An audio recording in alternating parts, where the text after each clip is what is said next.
நல்ல சாஃப்டா. இன்னைக்கு வந்து நம்ம குலோப் ஜாம் பண்ண போறோம். அதுக்கு இன்னைக்கு கம்பெனியா இருக்கு நம்ம. ஆமா, இது வந்து எம்டிஆர்லாம் இல்லை, இது ஒரு புது கம்பெனி. இதுக்கு வந்து இதுக்கு வந்து 1 டம்ளர் மாவுக்கு 1/4 டம்ளர் தண்ணி அந்த மாதிரி வச்சுக்கணும். அளவுல நம்ம வந்து பண்ணணும். இப்போ நம்ம மாவு பிசைவோம், வாங்க பார்ப்போம்.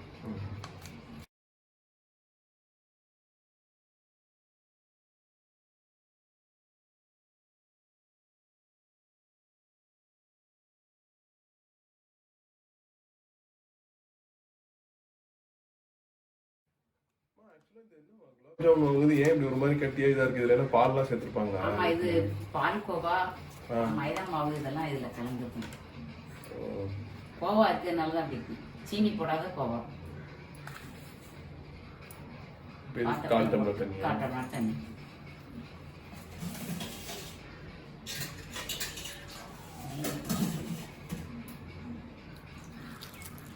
கால் டம்ளர் தண்ணி.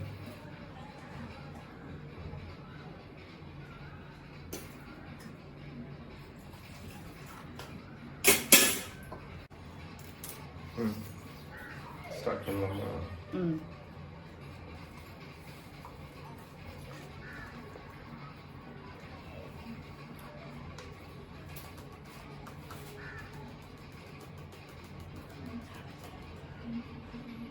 ஒரு 1/4 டம்ளர் தண்ணி எடுத்துருக்கேன். இப்போ ஊற்றிடுங்க. கொஞ்சம் ஊற்றி ஊற்றி முதல்ல பண்ணுதவங்க கொஞ்சம் ஊற்றி ஊற்றி பேசுங்க. தண்ணி இன்னும் ஃபுல்லாக இருக்குன்னு நினைக்கிறேன்.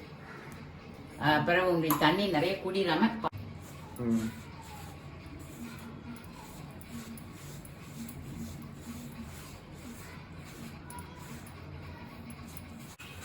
பாருங்க. 1/4 டம்ளர் தண்ணி கரெக்டாக இருக்கு. நிறைய ஊற்றிடாதீங்க, குழு குழுன்னு ஆயிரும். இது பாருங்க எவ்வளோ சாஃப்டா சப்பாத்தி மாவு பசஞ்ச மாதிரி அழுத்தி அழுத்திலாம் பசாதீங்க, ரொம்ப நைஸா பசஞ்சா போதும். இது எவ்வளோ சாஃப்டா வந்துச்சு பாருங்க. நல்ல சாஃப்டா இருக்கா? நல்ல சாஃப்டா வச்ச உடனே எப்படி போகும் பாருங்க. தண்ணி அளவு கரெக்டா ஊத்தி பசைங்க, கூடிராம பார்த்து கொஞ்சம் கொஞ்சமா ஊத்தியே பசைங்க. இல்ல 1/4 டம்ளரே போதும் தானே. இப்போ இதுக்கு மேல இங்க ஊத்துறீங்கன்னா கண்டிப்பா அது இதாயிரும். இல்ல முதல்ல பசைதவங்களுக்கு அந்த அளவு தெரியாது இல்ல, அதனால லைட்டா தொளிச்சுக்கிட்டே பசைஞ்சாவே போதும். அந்த வெடிப்பு வராம இருக்கிறதுக்கு லைட்டா 1 ஸ்பூன் தேங்காய் எண்ணெயோ ஏதோ ஊத்திக்கிடுங்க. லைட்டா அந்த வெடிப்பு வரவே செய்யாது, நல்லா உருண்டை நல்லா இருக்கும்.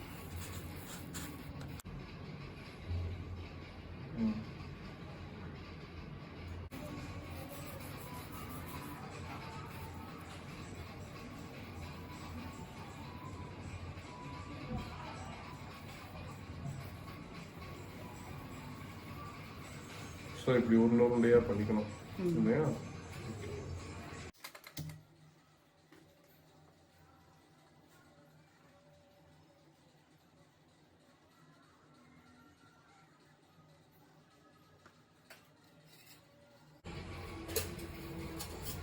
கட்டி காஞ்சிருச்சா? இப்போ என்ன தேங்காய் எண்ணெய் ஊற்றுறீங்களா? ஆமா.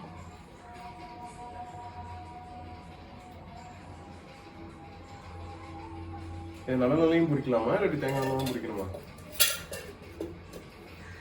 எந்த வேணாலும் பிடிக்கலாமா? கொஞ்சம் கூட இதில் நெய் சேர்த்துட்டா நல்லா இருக்கும்ல.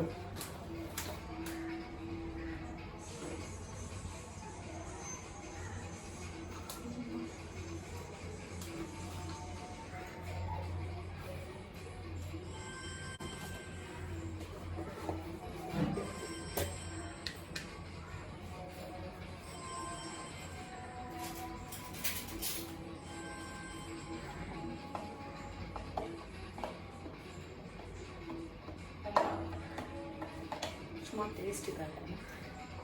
நெய்யா? ஓகே.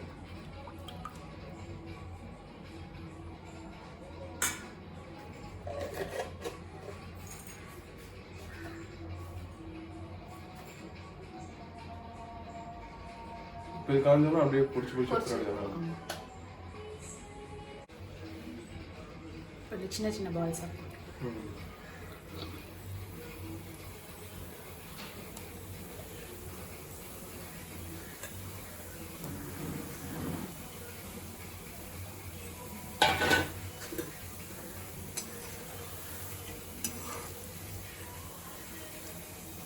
சொல்லு.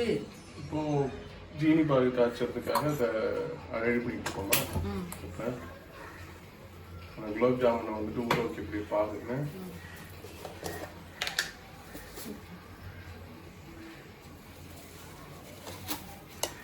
தண்ணி எவ்வளோ அளவோ அதே சமமாக ஜீனி. அப்படியா? அப்போ ஒரு டம்ளர் தண்ணிக்கு நம்ம ஒரு டம்ளர் ஜீனி. நம்ம இப்போ ஒரு டம்ளர் யூஸ் பண்ணது இல்லை.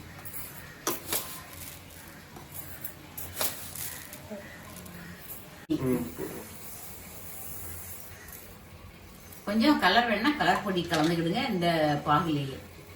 நேச்சுரலா இருக்கிறது நல்லதானே இல்லாட்டி இல்ல கலர் போட்டா கொஞ்சம் பிள்ளைங்க எல்லாருமே பார்க்கிறதுக்கு கொஞ்சம் இது வந்து இது கெமிக்கல் கிடையாது.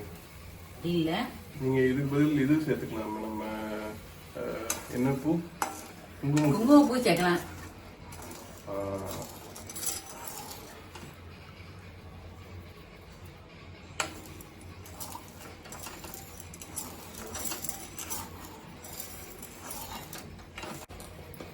இப்போ இதுல 2 ஏலக்காய் தட்டி போடுவீங்களா? வாசத்துக்காக தட்டி போட்டிருக்கேன். இதாயிட்டு வருது. கொஞ்சம் கொதிச்சோடனே எடுத்துடலாமா? ஆஃப் பண்ணிடலாம். ஆஃப் பண்ணிட்டு கூட நம்ம பொரிச்சிட்டு இருந்ததை அப்படியே உள்ள போட்டுற வேண்டியது. பொரிச்சதை அவ்வளோ உள்ள போட்டுற வேண்டியது.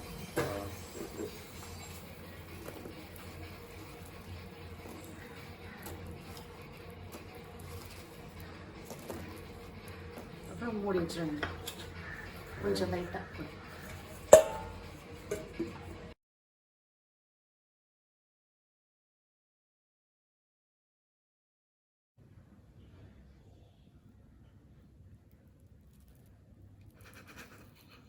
நல்ல சாஃப்டா இருக்கு. உள்ளுக்குள்ள கலர் பாருங்க எப்படி இருக்குன்னு அழகா இருக்கு. மேல வந்து நல்ல அழகான ஒரு ஆரஞ்சு கலர் மாதிரி நல்லா இருக்கு. உள்ளுக்குள்ள நல்லா சாஃப்டா இருக்கு பாருங்க. நல்லா தித்திப்பா நல்லா இருக்கு. கரெக்டான இனிப்பு, கரெக்டான ஒரு பதம். இந்த மாதிரி செஞ்சு பாருங்க, நல்லா இருக்கும் சாப்பிட்றதுக்கு ஈவினிங். தேங்க்யூ. பாருங்க எப்படி இருக்குன்னு, எப்படி அழகா ரெண்டா வருது பாருங்க. இல்லை சாஃப்டா அழகா இருக்கு.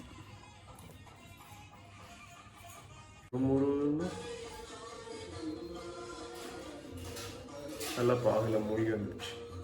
I was ready to taste.